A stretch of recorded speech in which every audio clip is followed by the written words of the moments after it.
rundown for Monday, June the 6th. More rain again in Calgary today. We haven't had a ton of rain this spring. So we had rain yesterday, more rain again today. And the rain stopped for a while. Lilac Festival happened. I was wondering if they were going to cancel that. They think they had about 10 to 12,000 people jammed down on 4th Street. And if you've never been before, if you like a lot of people in small places, this is for you. If you're a little claustrophobic, maybe this is something you stay away from. Lilac Festival, good times, street vendors everywhere. It's funny, and the weather was kind of so iffy, but on a hot day for Lilac Fest, if you're one of those people that's all tatted up, it's an exhibition. If you want to show off your tattoos, you go cruising up and down 4th Street, and everybody's going to see. I was reading on social media afterwards. I was checking out some of the pics. Someone had said, hey, why don't they make Lilac Festival like a 2-day thing, like a Saturday, Sunday? You'd probably need some security on the street to guard all the booths on Saturday night, but it would be, because normally, especially on a nice, yesterday, not so much, but on a nice day, when it's sunny and warm, I mean, you get everybody, turns into a street party, but it's Sunday. And if a lot of people, you're like, oh, we got to work tomorrow. You got to shut it down. Yesterday we mentioned on the rundown, gas is $1.79.9. I guess we shouldn't complain, because we're like the cheapest place in Canada. Most expensive, BC.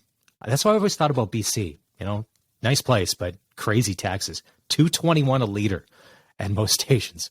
So $1.80. Doesn't seem all that bad.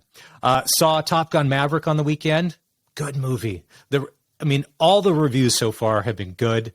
Tom Cruise doesn't, at this point in his career, doesn't really make bad movies, but great story. Woven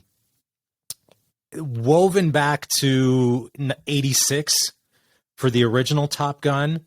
Now, not... Spoiler alert, if you haven't seen it. So anyways, in this movie here, and you can catch this from the trailers, Goose's son, remember him from the original Top Gun? Well, he's all grown up, and he's a pilot in the Navy, and his name is Rooster. And then, you get and then from there, great movie. And that's actually them fly, as opposed to in 86, when it was them, flying with a green screen and just in a cockpit. They're actually flying. They're not controlling the plane, but they're in the back seat with the cameras on them. So the G's and everything you see, what they're going through, is real. Awesome.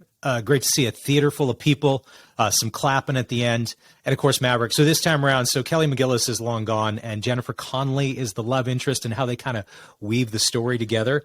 It was good. It's one of those movies I'd go see again. And Miles Teller, who plays Rooster, outstanding, and good casting. He even looks like Goose, Anthony Edwards, from the first movie. Speaking of movies, MTV Movie Awards last night. I can't say I watched, but I did see this morning. J-Lo got a Lifetime Achievement Award, and she was up on stage and she was crying, like really emotional. And I'm thinking, like, for someone like J-Lo, is this kind of like your Oscar moment? Because I think in the acting world, you're either in contention for serious stuff or you're not. And I don't know that J-Lo is ever going to be, maybe at this point, ever going to be up for an Oscar. But like, was this her crowning victory?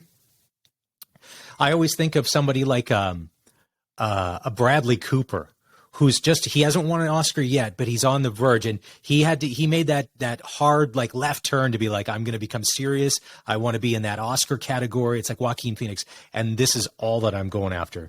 So that was last night. Paul Giamatti, who's been in a ton of stuff. His birthday today's 55. He's Chuck Rhodes from Billions, one of my favorite shows on TV. I think they're going to start shooting season 7 coming up this summer. And it's a big day in history. 78 years ago today, June 6th, D-Day.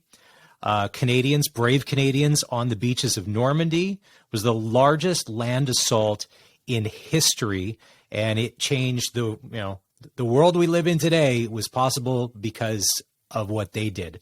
And I've always said this, and I didn't realize until after going to see Pearl Harbor. If you've ever been to a war memorial, it's one of those things that if it doesn't change your life, you must be a rock when it comes to emotions. Because I remember after being at Pearl Harbor, and I was there with my cousin, and we were there for a couple hours and did the tour, and you see where all of that happened in such a small area.